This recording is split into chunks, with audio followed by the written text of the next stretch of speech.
My name is Penelope, and at 28, I thought I had finally built some security for myself. After years of hard work as a graphic designer, I managed to buy my own small house and a reliable car. Then I took a 3-month contract in Canada to advance my career. While I was away, I received a text from a friend that changed everything. My parents had sold my house and car without my knowledge or consent. Why? To fund my younger sister Jasmine's golden dream. Before I dive into how my world shattered, let me know where you're watching from. Hit subscribe if you've ever felt betrayed by the people who should protect you most. I grew up in a middle-class neighborhood in suburban Michigan with my parents and younger sister. Our house was nothing fancy, a standard 3-bedroom colonial with faded blue siding that my father Thomas always promised to repaint, but never did. Dad worked as an insurance agent at the same company for 25 years, and Mom Diana taught second grade part-time at the local elementary school. We were comfortable enough, never wealthy, but we had what we needed. Well, Jasmine had what she needed, and wanted, and dreamed about.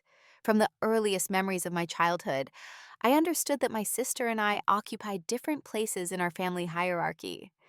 Jasmine was 4 years younger than me, with our mother's delicate features and natural grace. When she was 6, my parents enrolled her in ballet classes after she twirled around the living room during a television special on Swan Lake. I still remember how my father's eyes lit up watching her. "She has a gift," he whispered to my mother, not realizing I could hear them from the doorway. My 10th birthday party was a small gathering with 3 friends from school at our house with a homemade cake. For Jasmine's 10th birthday, 4 years later, my parents rented out the community center, hired a professional party planner, and invited her entire grade. The difference was always explained away. "Jasmine is more social than you," my mother would say. "You never liked big parties anyway." And she was right. I was quieter, more introspective.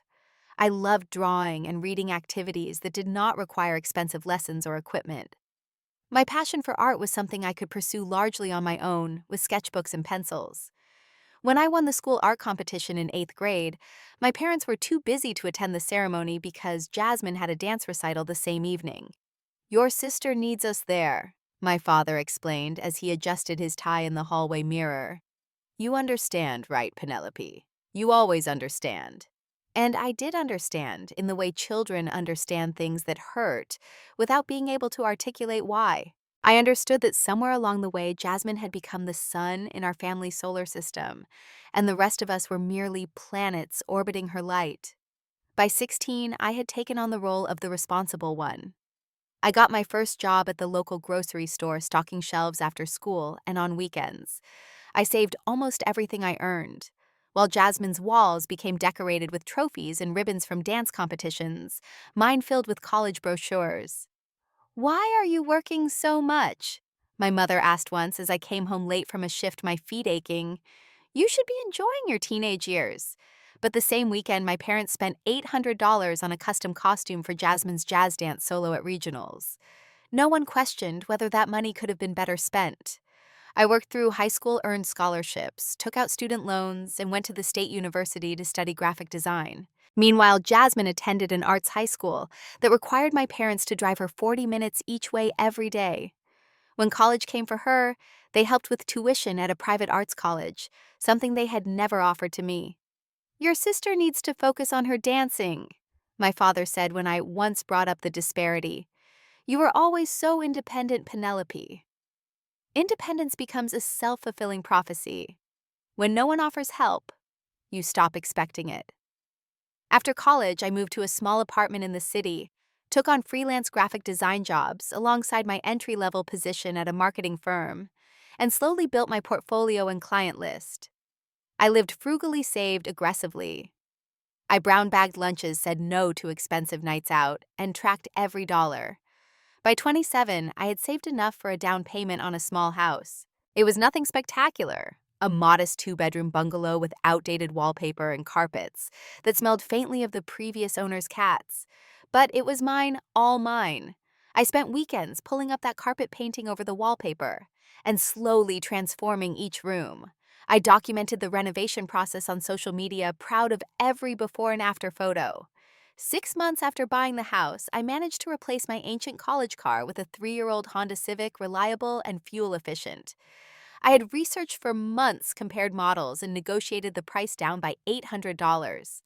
Another victory in my quest for stability. When I closed on the house, my parents attended the signing, my father clapping me on the back and saying, "You always were the practical one." They seemed proud in their way, though the conversation quickly turned to Jasmine's latest dance showcase within the hour. For legal and insurance reasons, I had set up a limited power of attorney, allowing my parents to make emergency decisions regarding my property if I was incapacitated or unavailable. It was a practical measure suggested by my real estate agent, and I never imagined they would use it for anything other than a genuine emergency. The house was fully in my name, the mortgage my responsibility alone, as was the car. They were just designated emergency contacts, the people I still trusted most in the world despite everything. That trust would prove to be my greatest mistake. The opportunity to work in Toronto came unexpectedly through a connection in the industry. A prestigious design agency needed someone with my specific skill set for a 3-month contract, working with some of their biggest international clients. The pay was excellent, nearly double my regular salary, and the portfolio pieces would be invaluable for my career advancement.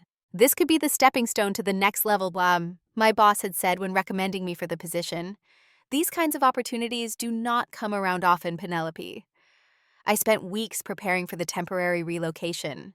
I created a detailed budget to ensure I could maintain my mortgage payments while covering the costs of living in Toronto.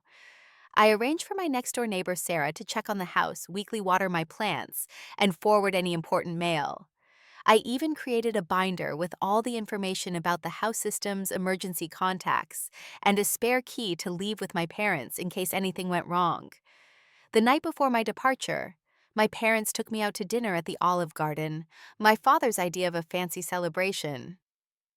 "We are so proud of you," my mother said, reaching across the table to squeeze my hand. "This Canadian company is lucky to have you. Make sure you take some time to enjoy yourself up there, too," my father added. "All work and no play, you know what they say." Even Jasmine had sent a text wishing me luck, though she was too busy with rehearsals to join us for dinner. At 24, she was still pursuing her dance career, though the promise of her early talents had not quite materialized into the stardom my parents had anticipated. She had graduated from her expensive arts college 2 years earlier and was now teaching at a local dance studio while auditioning for various companies. The first month in Toronto exceeded all my expectations. The design agency was housed in a converted warehouse with exposed brick walls and enormous windows overlooking the city. My colleagues were talented and welcoming, especially Amelia, a senior designer who took me under her wing.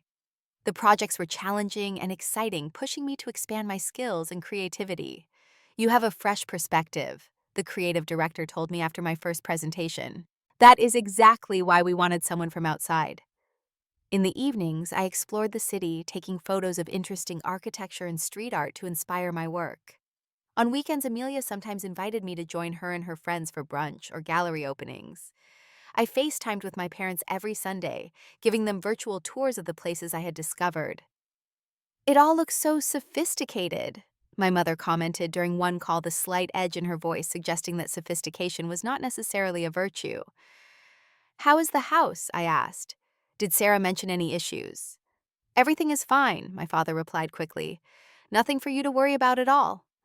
During these calls, Jasmine sometimes appeared briefly waving from the background before rushing off to what she described as important meetings or crucial rehearsals. She seemed distracted and oddly evasive when I asked about her dance projects. "Oh, just the usual," she would say with a wave of her hand. "Nothing as exciting as your big Canadian adventure." As the weeks went by, I noticed my parents becoming increasingly difficult to reach. Calls went to voicemail, texts received delayed and vague responses. When we did connect, the conversations felt rushed and superficial. "How is my car doing? Is it starting okay in the cold?" I asked during one brief call, remembering Michigan's unpredictable spring weather. "Your car is the least of your worries," my mother responded with a strange laugh. "Focus on your work, honey." When I asked about the house, my father suddenly remembered an important meeting he was late for. These evasions created a low-level anxiety that hummed beneath my otherwise positive experience, but I pushed it aside, telling myself I was being paranoid. Families are always complicated, Amelia said one evening as we worked late when I mentioned my parents' strange behavior. My mother calls me 6 times a day to tell me about her cat's digestive issues. Consider yourself lucky. I laughed, but the uneasiness persisted. Still, I threw myself into my work determined to make the most of this opportunity. By the middle of the second month, I was leading 2 key projects and had been asked to consider extending my contract for an additional 3 months. I was just beginning to contemplate the possibility of a longer stay in Canada when everything fell apart. The text came from Sarah on a Tuesday morning. Is everything okay? There are moving trucks at your house. I was in the middle of a client meeting when my phone vibrated with the notification. I glanced down, saw the message, and felt my stomach drop. Excusing myself with a mumbled apology about an emergency, I stepped into the hallway and immediately called Sarah. I came home from work and there are men loading furniture into a moving van, she said, her voice tinged with worry. I tried to ask them what was happening, but they said they were just following orders from the owners. But I am the owners, I said, my voice rising with panic. I did not authorize any moving. I hung up and called my parents. Both of their phones went straight to voicemail. I texted them urgently. What is happening at my house? Please call me immediately. No response. With shaking hands, I called my friend Marcus, who lived about 15 minutes from my house. Can you please drive by and see what is happening? Take photos if you can. While waiting for Marcus to get there, I searched online for my address, a sick feeling growing in my stomach. There it was listed on a real estate website with the status, under contract. The listing showed professional photos of my home, my furniture, the renovations I had lovingly completed. Except the description referred to it as recently updated, rather than acknowledging the months of work I had put in myself. Marcus called back 40 minutes later. Pen, the house is empty. There is a for sale sign in the yard with a sold sticker across it. What about my car? I asked, barely able to form the words. The garage is empty too. He confirmed, his voice gentle with concern. What is going on? I sank down against the wall in the hallway, my legs no longer able to support me. A colleague walking by stopped with alarm. Penelope, are you okay? I was not okay. I was having a panic attack in the hallway of the most prestigious job I had ever had, thousands of miles from home, which apparently I no longer owned. After several more attempts, my mother finally answered her phone. Oh, Penelope, she said, her voice artificially bright. I was just about to call you. My house, I managed to say through tears. What have you done with my house and my car? Now do not get upset, she said, as if I was overreacting to a minor inconvenience. Your father will explain everything. He had to do what was best for the family. Best for the family? It is my house. Put Dad on the phone right now. He is not here right now, dear. He will call you back later. Mom, I swear to God, if you hang up this phone. But she had already disconnected. I returned to the meeting room only to collect my things, apologizing profusely to the clients and my boss. Amelia followed me out, concerned by my tear-streaked face. My parents sold my house. I explained, the words sounding absurd as I said them. And my car, without telling me, while I am here. Amelia's expression shifted from confusion to horror. They cannot do that. That is illegal. Apparently they did, I said, showing her the real estate listing on my phone. I need to go back to my apartment and figure this out. No, she said firmly. You are coming home with me.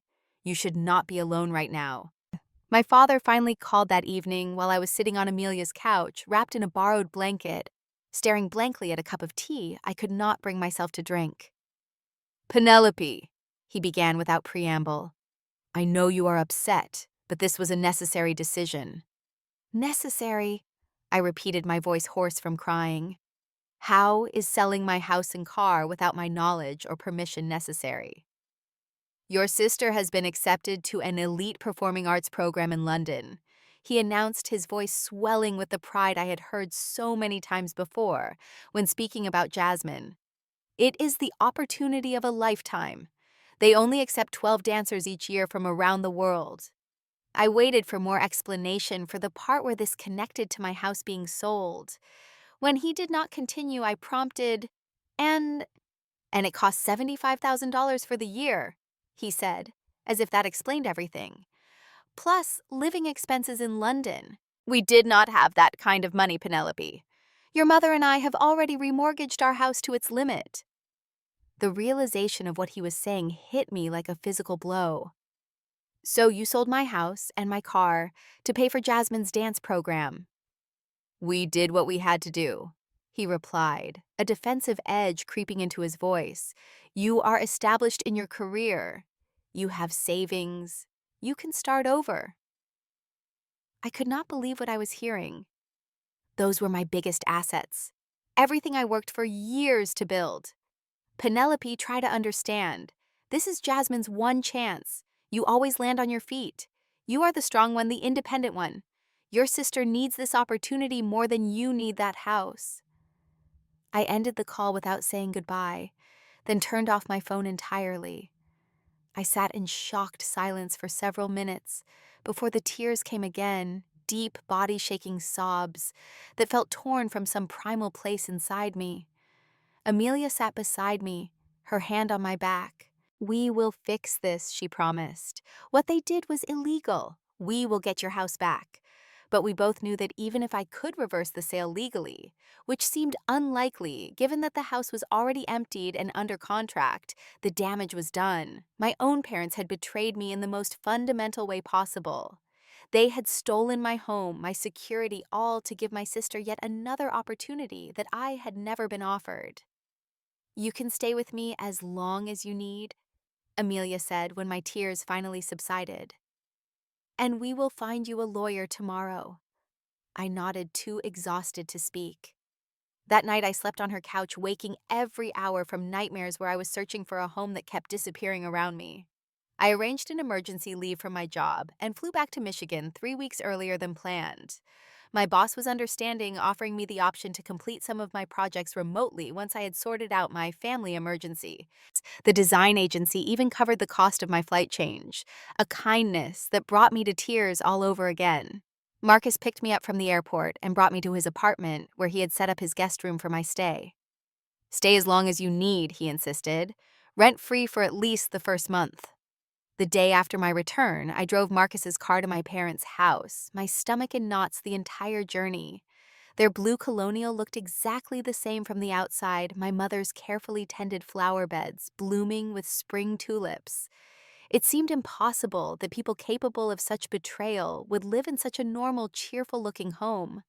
My mother answered the door, her face dropping when she saw me. Penelope, we were not expecting you back so soon. Clearly, I replied, pushing past her into the entryway. Where is Dad? My father emerged from his study, his expression a mix of defensiveness and manufactured concern.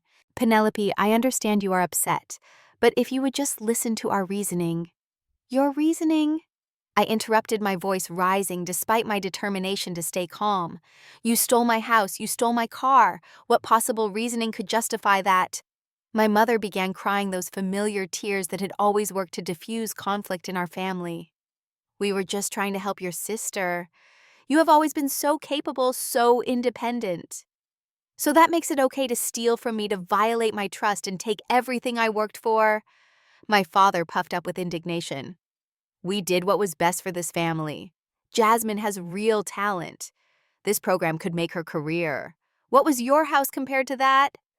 It was mine, I shouted, finally losing the tenuous grip on my composure. Everything I worked for while you were paying for Jasmine's dance lessons and private college and constant stream of opportunities. I did it all myself, and you had no right to take it. We had power of attorney, my father countered. It was perfectly legal. For emergencies, I said, my voice dropping dangerously low. Not to fund the golden child's dreams at my expense. Where is Jasmine anyway? Still in Michigan or already living it up in London on my dime? My mother wiped at her tears. She left for London last week. She wanted to get settled before the program starts. Of course she did. Jasmine was absent for the fallout just as she had been absent for every difficult moment in our family's history. How much did you get for my house? I asked. My parents exchanged uncomfortable glances. $220,000, my father finally admitted, and $18,000 for the car. Money that should have been mine, my equity, my investment, my security. And you gave it all to Jasmine. The program cost $75,000 for the year, my mother explained, as if repeating this figure would somehow make their actions reasonable. And London is so expensive, she needed first and last month's rent on an apartment plus security deposit, living expenses, proper dance attire, transportation. So you stole nearly $250,000 from me, your other daughter, I said flatly, the one who never asked you for anything. You will get over this, my father said dismissively. Jasmine needs our support right now. This is her moment. I left without another word, the realization fully settling in that they did not regret what they had done. In their minds, taking from me to give to Jasmine was not just justified, but right and proper, the natural order of things. I drove straight to a lawyer's office I had researched before my return. Rachel Goldstein specialized in estate law and financial abuse cases. She listened to my story with growing concern, taking detailed notes. What they did was absolutely illegal, she confirmed. Power of attorney does not grant the right to sell property for purposes other than the direct benefit of the principal, that is you. They committed fraud, plain and simple. She outlined my options: a civil lawsuit against my parents, a criminal complaint for fraud and misuse of power of attorney, or both.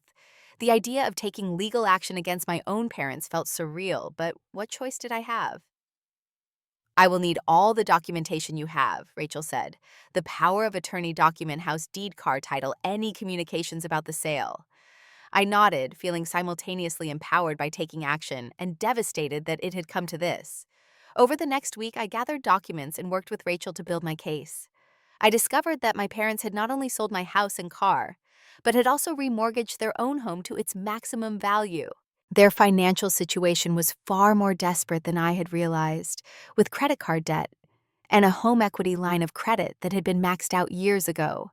And yet, they had found the resources to send Jasmine to London in style. Through social media stalking, I discovered she had rented a sleek apartment in an upscale London neighborhood. Her Instagram showed shopping bags from luxury stores and dinners at restaurants, where entrees cost more than I spent on groceries in a week. All while I was couch surfing at a friend's apartment, trying to work remotely and piece together the shattered remains of my life. The depression hit me hard in the second week after my return. I could barely get out of bed, could not concentrate on work. Lost my appetite entirely. Marcus tried his best to help, bringing me comfort food and sitting with me through tearful evenings. You did not just lose a house, he observed one night. You lost your family too, at least the family you thought you had. He was right. The betrayal went far beyond the material loss. It was the realization that, in my parents' eyes, I had always been less worthy of investment, less worthy of consideration, less worthy of basic respect than my sister. Every childhood slight, every missed school event, every comparison that left me feeling inadequate came rushing back with new context. My Toronto employer was incredibly understanding, extending my remote work arrangement indefinitely and ensuring I still had income while I sorted out this mess. Amelia called daily, providing both emotional support and practical advice from a distance. These small kindnesses from relative strangers stood in stark contrast to my family's betrayal. As Rachel built our legal case, I began the process of rebuilding my life from scratch. At 28 years old, I was essentially starting over with no home, no car, and a family I could no longer trust. The weight of this reality sometimes felt crushing, but beneath the grief and anger, something else was beginning to emerge. A determination I had not known I possessed, a resolve to fight not just for what was taken from me, but for the recognition that I deserved better. The text from Jasmine came 3 weeks after my return to Michigan. Thanks for helping make my dream come true. Sis, miss you. I stared at my phone screen, unable to comprehend the level of either obliviousness or cruelty required to send such a message. Did she know what our parents had done? Did she understand that her dream had come at the cost of my security? My home, everything I had worked for. I called her immediately, my hands shaking with anger. Penelope, she answered cheerfully. I was just thinking about you. London is amazing. You would love it here. Did you know? I demanded without preamble. A pause. Know what? Did you know that Mom and Dad sold my house and car to pay for your London program? Another longer pause. Well, they said they were helping with the finances, but I did not really ask for details. The careful evasion told me everything. You knew. You knew they took everything from me and you let them do it.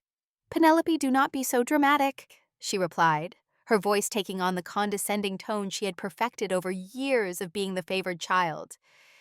It is just a house. You can always get another one. This program is my once-in-a-lifetime opportunity. It was my home, I shouted, startling Marcus, who was working across the room. Everything I saved for worked for, and you think it is fine for them to steal it from me because you wanted to dance in London?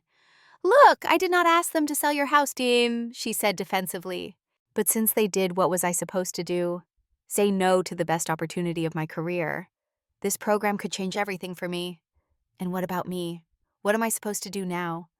You will figure it out, she said dismissively. You always do. You are the smart, practical one. Remember, I am the artist who needs support.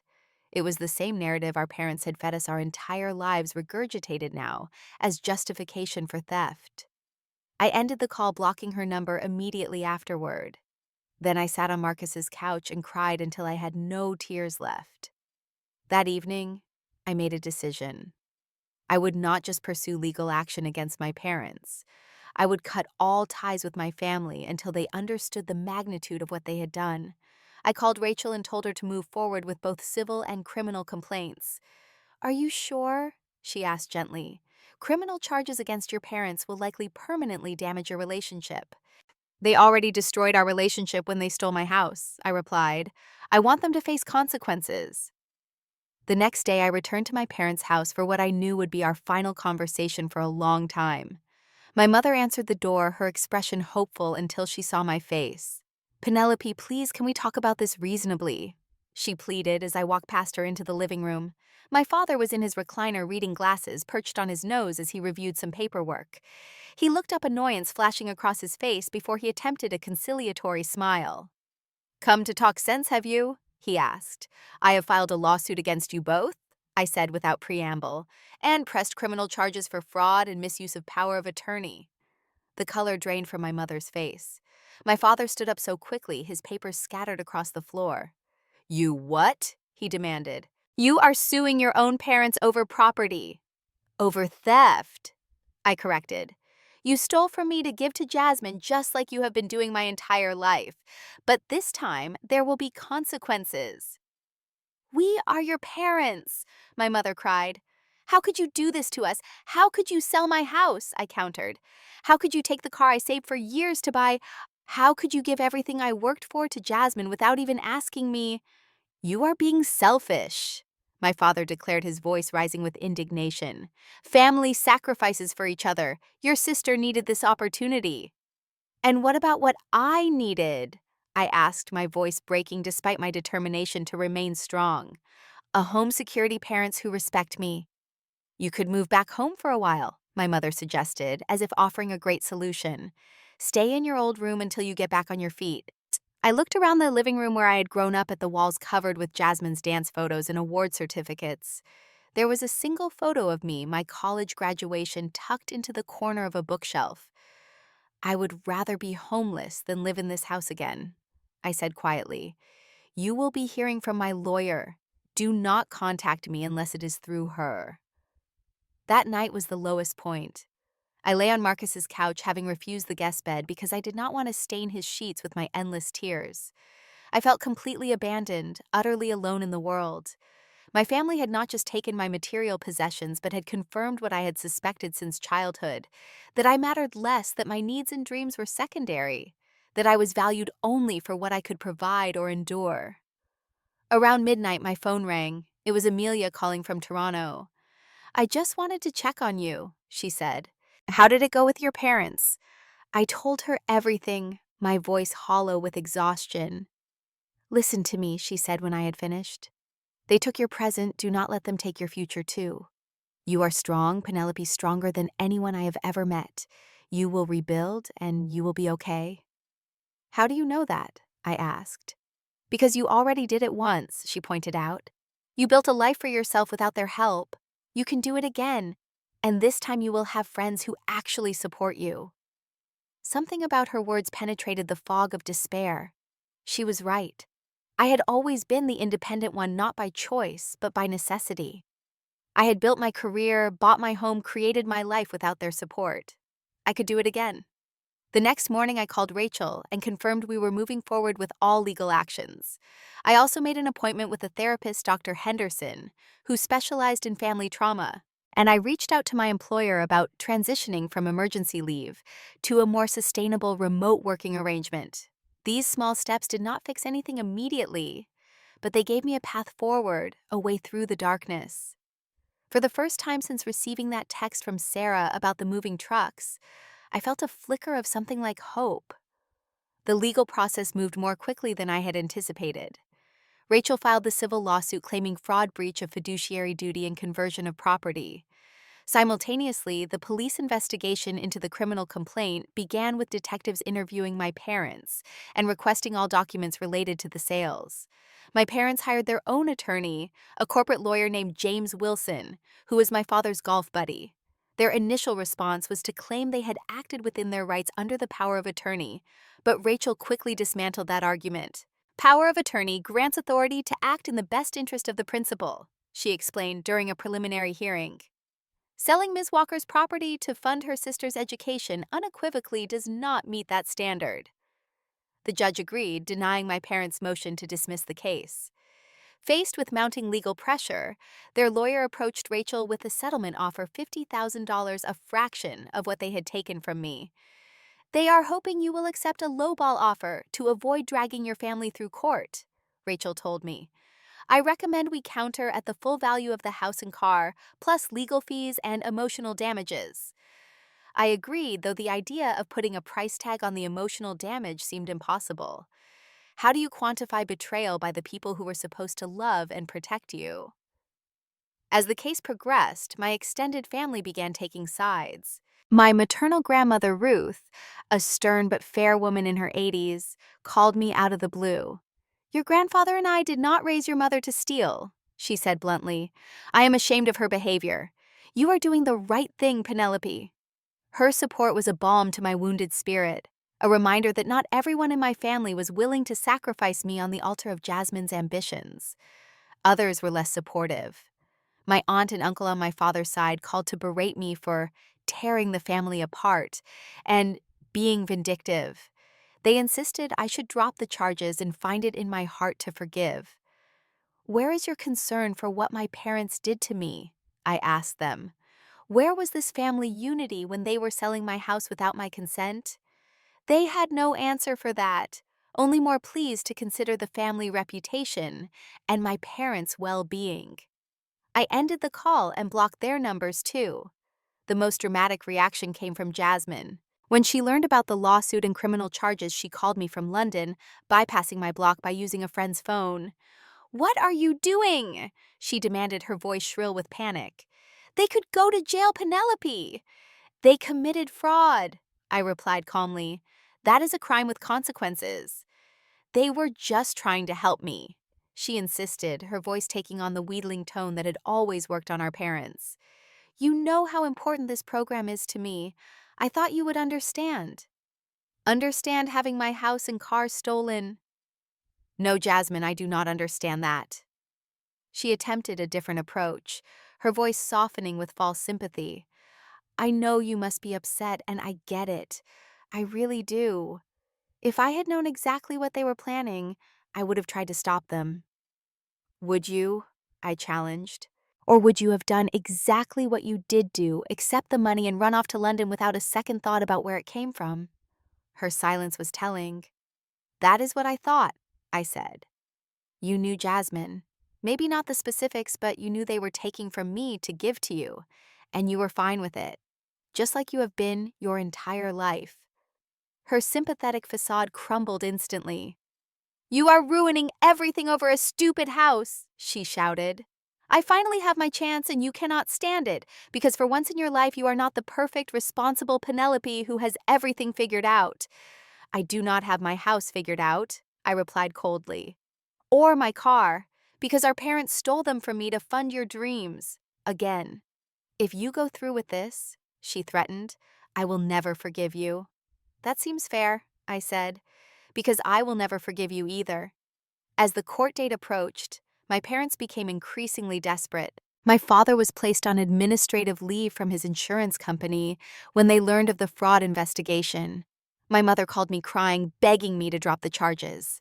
Your father could lose his job, she sobbed. We could lose the house. Please, Penelope, we are your parents. We made a mistake. A mistake is forgetting to mail a birthday card, I told her. What you did was a deliberate choice to steal from me, and now you are facing the consequences of that choice. But we are family, she insisted. You should have remembered that before you sold my house. Throughout this turbulent time, my support system grew stronger. Marcus continued to provide me with a place to stay. My colleagues in Toronto checked in regularly, sending care packages and messages of encouragement. Amelia even flew in to attend the first court hearing, sitting behind me in silent solidarity. I also found unexpected support online. After explaining my situation in a legal advice forum, I received dozens of messages from people who had experienced similar betrayals by family members. Their stories helped me feel less alone, less ashamed of taking legal action against my own parents. Dr. Henderson, my therapist, helped me process the complex emotions, the grief for the family I thought I had, the anger at the betrayal, the fear about my future, and the guilt that occasionally surfaced despite my certainty that I was doing the right thing. Family dynamics like yours create deep grooves in our psyches, she explained during one session. Your parents trained you from childhood to put Jasmine's needs before your own, to expect less, to accept less. Breaking free from those patterns is difficult but necessary work. With each passing week, I felt myself growing stronger, more resolute. The legal battle was draining both financially and emotionally, but it was also clarifying. For perhaps the first time in my life, I was standing up for myself, declaring that what had been done to me was wrong and demanding justice. The court ruling came down 6 months after I first discovered the theft. The judge was unequivocal in his decision, ruling entirely in my favor. My parents were ordered to pay full restitution for the house and car at current market values, plus additional damages for emotional distress and all legal fees. The court finds the defendant's actions constitute a clear and egregious breach of fiduciary duty, the judge stated. The power of attorney grants authority to act in the best interest of the principal, not to appropriate their assets for the benefit of a third party. Since my parents had already spent much of the money from the sales, they were ordered to sell assets to repay me, including liquidating their retirement accounts and putting their own house on the market. The criminal charges resulted in my father being sentenced to 2 years of probation and community service, narrowly avoiding jail time due to his age and lack of prior criminal record. The most immediate consequence for Jasmine was that she had to return from London when the program administrators learned that her tuition had been funded through fraud. She was allowed to complete the current semester but would not be permitted to continue without legitimate funding. Standing outside the courthouse after the final hearing, I felt a complex mix of emotions. There was relief, certainly, at the vindication, and the knowledge that I would eventually be financially compensated for what was taken from me. But there was also a profound sadness. This legal victory had come at the cost of my family relationships, perhaps permanently. How do you feel? Rachel asked as we walked to her car. Like I won and lost at the same time, I admitted. She nodded in understanding. That is often the case with family legal battles. But remember, you did not cause the situation. You just refused to be its victim. The rebuilding process began in earnest after the court decision. With the judgment in hand, I was able to secure a loan to put a down payment on a new place to live, a small condo in a different neighborhood from my previous house. It was not the home I had lovingly renovated, but it was a start, a new foundation. My Canadian employer offered me a permanent position in their Toronto office, with the flexibility to work remotely for several months while I settled my affairs in Michigan.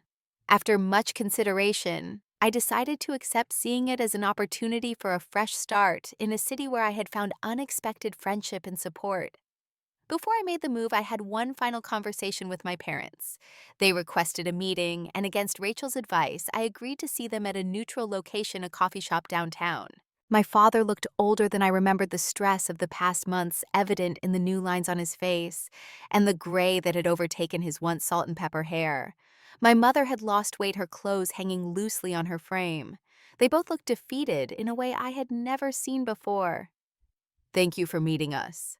My father began, his usual confidence notably absent. "We wanted to talk to you before you leave for Canada." I nodded, but said nothing, waiting. "We were wrong," he continued, after an uncomfortable silence. "What we did was wrong, and I am sorry." The words seemed to cost him physically, as if admitting fault went against his very nature. In all my childhood, I could not remember him ever apologizing to me for anything. "We thought we were doing what was best for the family," my mother added. "For Jasmine. We did not think about how much we were hurting you." "You never did," I said quietly. "My entire life, you never considered how your favoritism affected me. This was just the most extreme example." They exchanged glances, and I could see the instinct to deny, to defend, to minimize passing between them. But for once, they resisted it. "You are right," my mother admitted, tears filling her eyes. "We always expected more from you and gave more to her. It was not fair." "And now you have lost both daughters," I observed. "Jasmine blames you for having to leave London, and I cannot trust you anymore." "Is there any way to fix this?" my father asked, an edge of desperation in his voice. "Any way to be a family again?" I considered the question seriously, looking at these two people who had raised me but never really seen me. "I do not know," I answered honestly. "Maybe someday with time and a lot of work on your part. But not now. Right now I need space and distance to heal." They nodded, accepting this boundary perhaps for the first time in our relationship. "We will respect that," my father said, "and we will fulfill all the court's requirements, pay you everything we owe." "It is not just about the money," I told them. "It is about recognition of the harm you caused and real change in how you treat me versus Jasmine. I will not return to being the responsible daughter who gets taken for granted and taken advantage of." As I stood to leave, my mother reached for my hand. "We love you, Penelope. Despite everything, please know that." I gently withdrew my hand from hers. "Love should not hurt like this," I said, and walked away. The most surprising development came a week before my planned move to Toronto. Jasmine showed up at Marcus's apartment unannounced, her usual polished appearance somewhat diminished after her abbreviated London adventure. "Can we talk?" she asked when I opened the door. I hesitated, then stepped aside to let her in. She sat awkwardly on the edge of the couch, twisting her hands in her lap. "I am angry with you," she began bluntly. "I lost my spot in the program because of your lawsuit." "You lost your spot because it was funded with stolen money," I corrected her. She flinched but did not argue. "Yes," she admitted after a moment. "I know that now." We sat in uncomfortable silence for several minutes. "I never asked them to sell your house," she finally said. "But I did not stop them either. When they told me they had found the money for London, I was so excited I did not question where it came from. Not really." "You never had to question where things came from," I pointed out. "They were always just given to you." She looked down at her hands. "I know that too. I have been thinking a lot about, well, everything. About how differently they treated us growing up. I always thought it was because I needed more support for my dancing, but now I see how unfair it was to you." It was the first time she had ever acknowledged the disparity in our treatment. "What happens now?" I asked. "I do not know," she admitted. "I am staying with a friend teaching at the dance studio again. Everything feels smaller now after London." "That is not my problem to fix," I told her. "I know," she said quickly. "I am not asking you to fix it. I just wanted to say I am sorry. Not just for the house and car, but for all of it. For never seeing what was happening, for accepting everything at your expense." Her apology was unexpected and imperfect, but It seemed genuine. I did not tell her it was okay, because it was not. I did not offer forgiveness because I was not ready. But I did acknowledge her words with a nod. Maybe someday we can try to have a different kind of relationship, I suggested. One that is not based on the roles we were assigned as children. I would like that, she said quietly. A year after the moving trucks appeared at my house, I was settled in Toronto, working full-time at the design agency where I had once been a temporary contractor. My new apartment overlooked a small park, and while it did not have the character of my renovated bungalow, it was becoming home. The legal judgment had been mostly satisfied, my parents having sold their house and other assets to repay me. The money did not erase the betrayal, but it did provide me with the financial security that had been stolen from me, allowing me to rebuild my life. My relationship with my family remained complicated. I spoke to my parents occasionally, brief, cautious conversations that carefully avoided any topic of substance. They were trying in their way to respect my boundaries, though old habits occasionally surfaced in comments about Jasmine's struggles or subtle comparisons that still positioned me as the strong, independent daughter who needed less support. Jasmine and I texted sometimes awkward exchanges that skirted around the fundamental breach in our relationship, but represented more honest communication than we had ever had growing up. She had started teaching children's dance classes and found unexpected fulfillment in nurturing young talents rather than pursuing her own spotlight. Marcus remained a close friend, visiting me in Toronto for a week vacation, where I showed him all my favorite spots in my new city. Amelia had become both a mentor and friend, our shared experience of my family crisis, having forged a bond that transcended our initial work relationship. Dr. Henderson and I continued our therapy sessions via video calls, working through the complex layers of family trauma and building healthier patterns for my future relationships. The most important lesson I had learned was the value of boundaries, of saying no, of demanding the respect I deserved. You cannot change your past, she told me during one session, but you have changed your future by refusing to accept treatment that diminishes your worth. She was right. By standing up to my parents, by fighting for what was rightfully mine, I had broken a lifelong pattern of accepting less, of being the one who sacrificed, of putting everyone else's needs before my own. It had been a painful journey, but on the other side of that pain was a new kind of freedom. The house my parents sold had been important to me, a symbol of my independence and accomplishment. Losing it had been devastating, but in fighting to be made whole, I had gained something perhaps more valuable: the knowledge that I was worthy of protection, worthy of justice, worthy of putting myself first sometimes.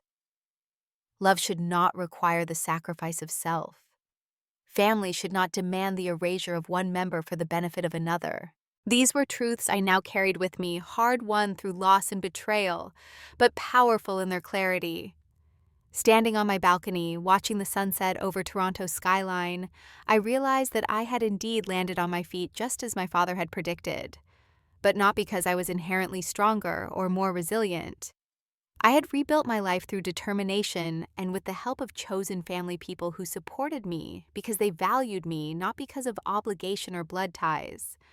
Sometimes the greatest act of self-love is standing up for yourself, even when it means standing alone. Sometimes you have to lose the family you were born into to find the one you deserve. And sometimes, from the ashes of betrayal, you can build something stronger, something truer to yourself than what was taken from you. Have you ever had to rebuild your life after a betrayal? What gave you the strength to move forward? Let me know in the comments below. If my story resonated with you, please hit that subscribe button and share this video with someone who might need to hear that they deserve better. Thank you for listening to my journey. And remember, your worth is not determined by how others treat you, but by how you choose to treat yourself.